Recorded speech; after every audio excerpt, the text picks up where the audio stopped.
ഏതായാലും ഈ വിഷയം പറഞ്ഞാൽ നിങ്ങൾ ഒരാളും എഴുന്നേക്കില്ല എന്നെനിക്ക് എൻ്റെ പൊന്നുസ്താദ് ഇന്നെങ്കിലും ഇടി കിട്ടാതെ ഒന്ന് ഉറങ്ങണം. ഇത് കേട്ടിട്ടാണെങ്കിലും സഹോദരങ്ങളെ, കുടുംബത്തിന്റെ തകർച്ച വലിയ തകർച്ചയാണ്.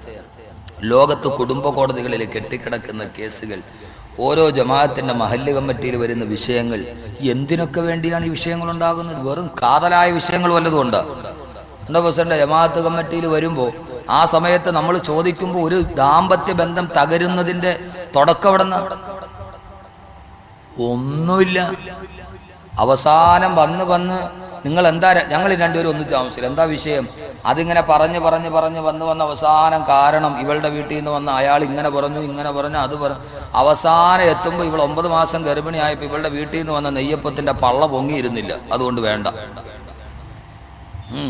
7-ാം മാസത്തിൽ കൂട്ടിക്കൊണ്ടു വന്നപ്പോൾ പ്രസവത്തിന് കൊണ്ടുപോയപ്പോൾ 6 കൂട്ടം പലഹാരം ഉള്ളായിരുന്നു. ഉസൂൽ അനുസരിച്ച് 7 എണ്ണം വേണമെന്നോ. 9-ാം മാസത്തിൽ 9 പലഹാരം, 7-ാം മാസത്തിൽ 7 പലഹാരം. അപ്പൊ 7 ഇല്ലായിരുന്നു, 6 ഉണ്ടായിരുന്നുള്ളൂ. അല്ലെങ്കിൽ അന്ന് കൊണ്ടുവന്ന കപ്പക്കൊലയ്ക്ക് 4 പഴം കറുത്തിരുന്നു. എനിക്കറിയാം, ഒരു കല്യാണത്തിന്റെ തലാഖിന്റെ ബന്ധം പറഞ്ഞ് ഭാര്യയും ഭർത്താവും തമ്മിൽ മാറിക്കഴിഞ്ഞ പിന്നെ കൊടുത്തതൊക്കെ തിരിച്ചു മേടിക്കും. അങ്ങനെ കൊടുത്ത പൈസയും അമ്മായിയമ്മയ്ക്കിട്ട മോതിരവും മാത്തൂരിട്ട വളയും പിന്നെ അവക്കിട്ട കൊലുസും എടുത്തു കൊടുത്ത ചുരിദാറും എന്ന് വേണ്ട ഏതൊക്കെ സാധനം എടുത്തു കൊടുത്ത് അതൊക്കെ ഊരിയതും ഊരാൻ പാടില്ലാത്തൊക്കെ ഊരി മേടിച്ചു. അവസാന കണക്ക് പറഞ്ഞു വന്നപ്പോൾ കല്യാണത്തിന്റെ ചെലവാര് വഹിക്കും? ചെലവിന്റെ കണക്ക് എഴുതാൻ വന്നപ്പോൾ എൻ്റെ പൊന്നു സഹോദരങ്ങളെ, പപ്പടത്തിന്റെ കണക്ക് വരെ എഴുതി. വല്ലാഹി ഞാൻ വെറുതെ ഒരു കല്യാണ തകർച്ചയ്ക്ക് പോയപ്പോൾ ഞങ്ങൾ വാങ്ങിച്ചത് വലിയ പപ്പടമായിരുന്നു, നിങ്ങളുടെ അവിടെ കൊച്ചു പപ്പടമായിരുന്നു. കല്യാണത്തിന് കൊടുത്ത പപ്പടത്തിന്റെ കണക്ക് വരെ എഴുതിയിട്ട് ഒരു കുടുംബം തകർന്നു പോകുന്നു. നിങ്ങൾ ആരെയാണ് ഈ തകർക്കപ്പെടുന്നത്? അള്ളാഹു കൂട്ടിച്ചേർത്ത ഒരു ബന്ധമല്ലേ?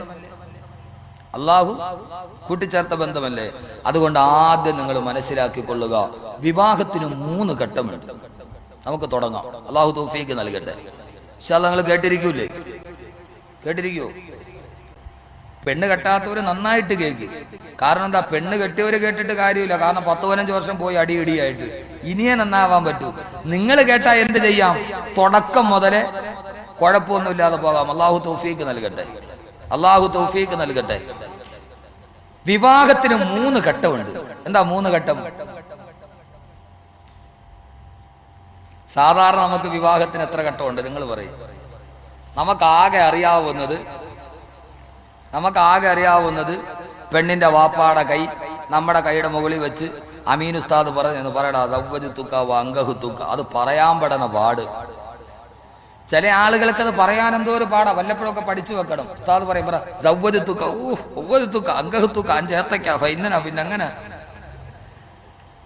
എങ്ങനെയെങ്കിലുമൊക്കെ പറഞ്ഞു ഒപ്പിച്ച് കൊണ്ടുപോയി. ഇതാണ് നമ്മുടെ കല്യാണത്തിന്റെ രീതി അല്ലേ?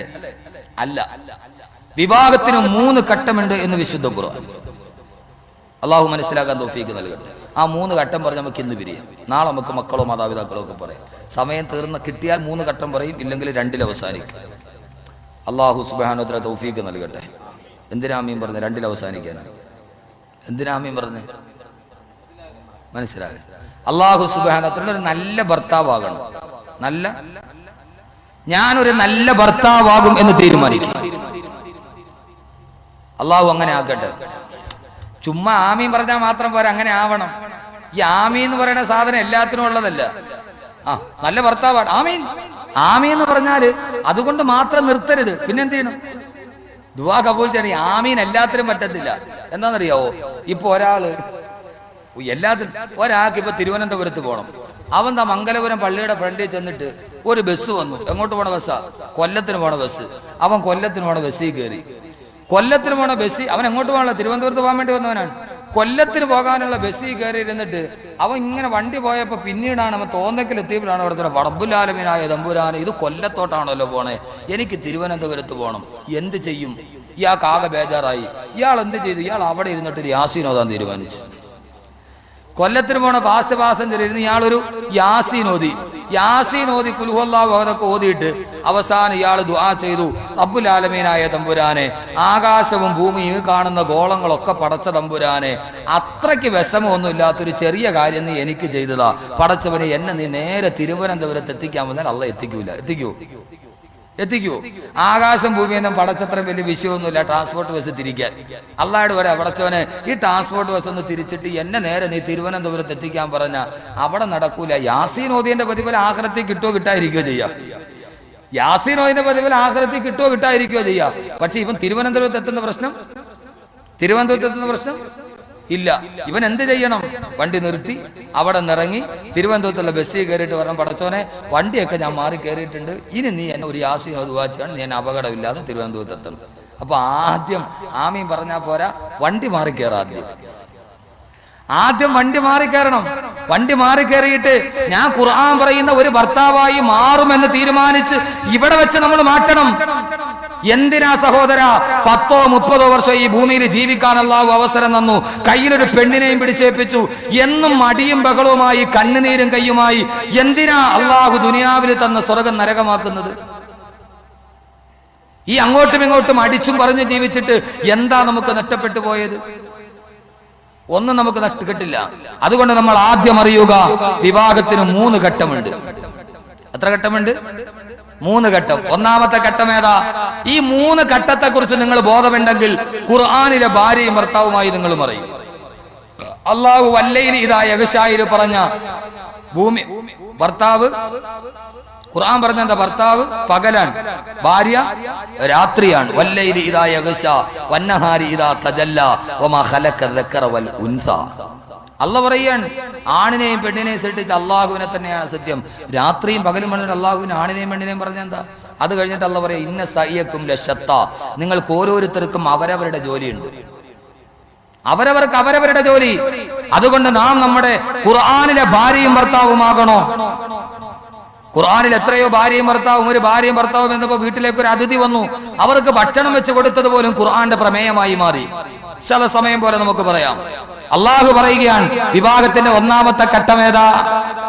വിവാഹത്തിന്റെ ഒന്നാമത്തെ ഘട്ടം സഹോദരങ്ങളെ, വിവാഹപ്രായമെത്തിയ ഒരു മനുഷ്യന് വേണ്ടി, പുരുഷന് വേണ്ടി പിതാവ് ഒരു ബ്രോക്കറോട് പറഞ്ഞ, ബ്രോക്കർ എവിടെയൊക്കെയോ ഫോട്ടോ കാണിച്ച് ഒരാളെ വിളിച്ചു കൊണ്ടുവന്ന് കണ്ട് പെണ്ണ് കാണൽ ഉറപ്പിച്ച് മംഗലാപുരം AR ഓഡിറ്റോറിയത്തിൽ വെച്ച് നടക്കപ്പെടുന്ന നിക്കാഹല്ല.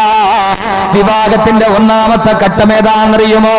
അള്ളാന്റെ തിരുദൂതര് പറയുകയാ, ഒരു കുട്ടി ഉമ്മാന്റെ ഗർഭാശയത്തിൽ 4 മാസം പ്രായമാകുമ്പോ ഇവിടെ ഒരുമിച്ച് കൂടിയ ഭാര്യ ഭർത്താക്കന്മാരെ ഈമാൻ ഉറയ്ക്കുക, ഈ വാക്ക് നിങ്ങൾ കേൾക്കുക, എന്നാൽ നിങ്ങളുടെ ജീവിതം സ്വർഗമാണ്, സ്വർഗമാണ്. അള്ളാന്റെ തിരുദൂതര് പറഞ്ഞു, 4 മാസം പ്രായമാകുമ്പോൾ ഞാനും നിങ്ങളും ഉമ്മാന്റെ ഗർഭാശയത്തിൽ 4 മാസം പ്രായമുണ്ടാകുമ്പോ അള്ളാഹു ഒരു മലക്കിനെ പറഞ്ഞു വിടും. ആ മലക്ക് ഗർഭാശയത്തിൽ കിടക്കുന്ന കുഞ്ഞിന് റൂഹൂതുമത്രേ. 4 മാസമാകുമ്പോഴാണ് റൂഹൂതുക. അപ്പോഴാണ് കയ്യും കാലും അനങ്ങാൻ തുടങ്ങുക. ഭാര്യ ഭർത്താവിനോട് പറയും, കുട്ടി വാപ്പാൻ അന്വേഷിക്കാൻ തുടങ്ങിയിട്ടുണ്ട്, അകത്ത് കിടന്ന് അവൻ അനങ്ങാൻ തുടങ്ങിയിട്ടുണ്ട്. 4ാമത്തെ മാസം റൂഹൂതുമ്പോ അള്ളാന്റെ തിരുദൂതര് പറയുകയാണ്, ഗർഭാശയത്തിൽ കിടക്കുന്ന കുട്ടിയുടെ ഭാവിയിലേക്കുള്ള സർവ്വതും അല്ലാഹു തീരുമാനിക്കും. അവനിനി എത്ര ഭക്ഷണം കഴിക്കണം, അവൻ എത്ര നാൾ വരെ ആയുസ്സുണ്ടാകണം, എല്ലാം അല്ലാഹു തീരുമാനിക്കും. ആ തീരുമാനത്തിന്റെ കൂടെ ഇവന്റെ ഭാര്യ ആരായിരിക്കണം? ആ പെണ്ണാണ് ഗർഭാശയത്തിൽ കിടക്കുന്നതെങ്കിൽ അവളുടെ ഭർത്താവ് ആരായിരിക്കണം? അവൻ കറുത്തവനാകണോ? അവൻ വെളുത്തവനാകണോ? അവൻ ഗൾഫുകാരനാകണോ? അവൻ ഓട്ടോറിക്ഷ ഓടിക്കുന്ന തൊഴിലാളിയാകണോ? അവൻ പാവപ്പെട്ട കൂലിപ്പണിക്കാരനാകണോ? അതല്ല കച്ചവടക്കാരനാകണോ? അല്ലാഹു സുബ്ഹാനഹു വ തആല 4ാമത്തെ മാസത്തിലെ ഗർഭാശയത്തിൽ മലക്കിനെ കൊണ്ടെഴുതി വെക്കും, ഇവന്റെ ഭാര്യയാകണം, ഇവന്റെ ഭർത്താവരാകണം. ആ ഭാര്യയും ഭർത്താവിനെയും അല്ലാഹു 4ാം മാസത്തിൽ ആലോചിച്ച വിവാഹം അല്ലാഹു എഴുതി വെച്ച വധൂവരന്മാരുടെ പേര് 25 വർഷം കഴിയുമ്പോ ആരൊക്കെയോ ചെന്നിട്ട് ആ പെണ്ണിനെ വലിച്ചു കൊണ്ടുവരികയാണ്, ആരൊക്കെയോ ചേർന്നിട്ട് ആ പുരുഷനെ കൊണ്ടുവരികയാണ്. അവര് രണ്ടുപേരും ജീവിതത്തിൽ ഒന്നാകുന്നതാണ് വിവാഹത്തിന്റെ 2ാം ഘട്ടമെന്ന് നബി മുഹമ്മദ് മുസ്തഫ. വിവാഹത്തിന്റെ 1ാം ഘട്ടം എവിടെയാണ് നടക്കുന്നത്? ബ്രോക്കറില്ല, പള്ളി കമ്മിറ്റിക്കാരില്ല, റെക്കോർഡുകളില്ല. അള്ളാന്റെ മലക്ക് വരുന്നു, തലയിൽ എഴുതി വെക്കുകയാണ്, ഇവൻ ഇന്ന പെണ്ണിനെ കെട്ടണം, പെണ്ണിന്റെ പേരെഴുതിയിട്ടുണ്ട്. അള്ള 4-ാം മാസത്തിൽ എഴുതിയിട്ടുണ്ട്, എൻ്റെ പൊന്നു സഹോദരങ്ങളെ, അതിനെ അല്ലാതെ ജീവിതത്തിൽ കിട്ടൂല. അള്ള കളാക്കിയതല്ല. എൻ്റെ പൊന്നു ചെറുപ്പക്കാരാ, വെറുതെ എന്തിനാ നീ ഇങ്ങനെ ചാർജ് ചെയ്ത് പൈസകളെ? എത്ര വിളിച്ചിട്ട് ഒരു കാര്യമില്ല പൊന്നു മക്കളെ, അള്ള തീരുമാനിച്ചതേ വരും. വെറുതെ എന്തിനാ 3-4 മൊബൈലും കച്ചത്തിലും അവിടെ ഇവിടെയൊക്കെ വെച്ചിട്ട് വിളിയോട് വിളി പോക്ക. അള്ള തീരുമാനിച്ചിട്ടുണ്ട് തലയില്, അതേ വരൂ. ചില പെണ്ണുങ്ങൾ പറയൂല, വഴക്കൂടുമ്പോൾ ഭാര്യമാര് പറയല്ലേ, പടച്ചവനെ എൻ്റെ ഒരു തലവിധിയായി. അതെ, തലവിധിയാണ്. ആ പറയുന്നത് ശരിയാണ്. ഇതെന്റെ നമ്മൾ സാധാരണ ഭാര്യമാര് വഴക്കണ പോലെ, ഓ പടച്ചവനെ ഇത് തന്നെ എൻ്റെ തലവരെ ആയിപ്പോയല്ലോ അള്ളാഹുവേ. എത്രയോ ആലോചന വന്നിട്ട് മാറിപ്പോയതാ. നടക്കില്ല സഹോദരങ്ങളെ. പെണ്ണുങ്ങൾ പറയും, പടച്ചവനെ എത്രയോ നല്ല നല്ല ഗൾഫുകാർ എന്നെ വന്ന് പെണ്ണ് കണ്ടിട്ട് പോയതാ, ഈ ദജ്ജാല് തന്നെ വന്ന് കെട്ടിയില്ല പടച്ചവനെ എന്ന് പറയും. എന്റെ തലവിധി. അതേ സഹോദരിമാരെ, ഇതൊരു തലവിധിയാണ്. ഇത് തീരുമാനിച്ചാൽ പിന്നെ ദാമ്പത്യ ജീവിതത്തിൽ പ്രശ്നമുണ്ടോ?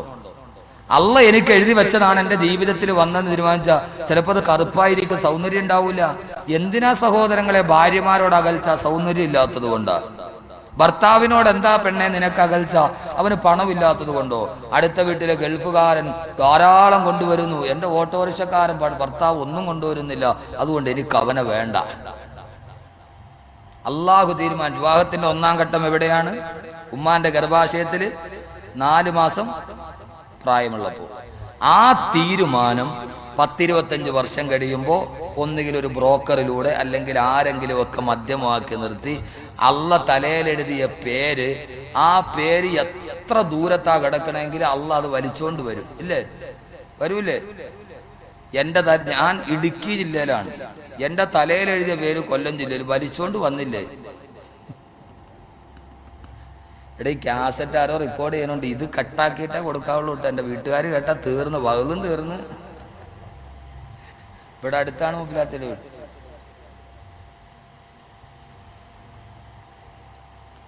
അറബികളെ വിവാഹം കഴിക്കുന്ന പെണ്ണുങ്ങളില്ലേ, അള്ള എഴുതിയതാണ്. അങ്ങനെ വിവാഹത്തിന്റെ ആദ്യത്തെ ഘട്ടം കഴിഞ്ഞു. ഇപ്പൊ നമ്മൾ നിൽക്കുന്നത് എവിടെയാണ്? 2-ാമത്തെ ഘട്ടം.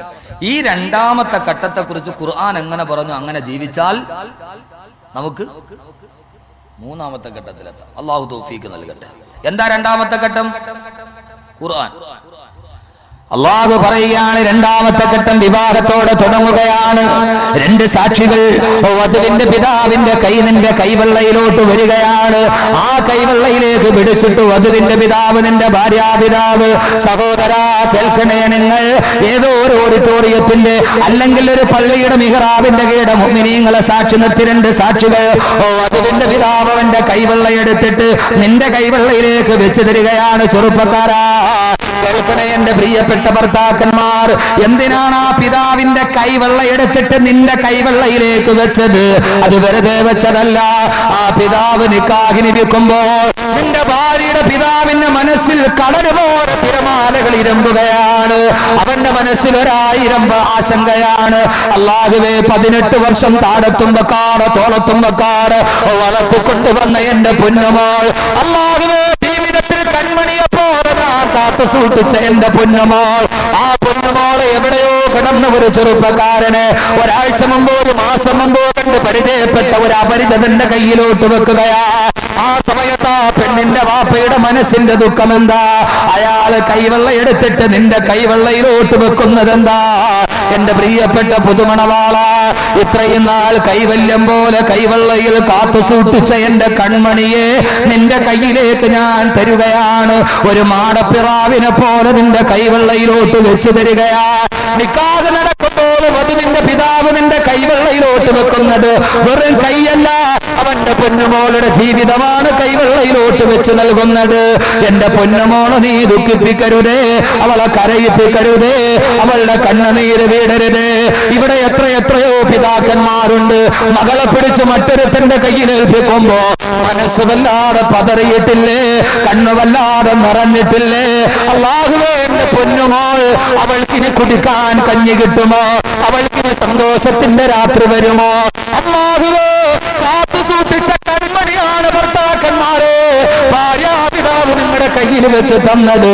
നിങ്ങൾ ഏറ്റെടുത്തതൊരു ജീവിതമാണ്. ആ ജീവിതത്തെ കുറിച്ച് അല്ലാഹു പറയുന്നത് എന്താ?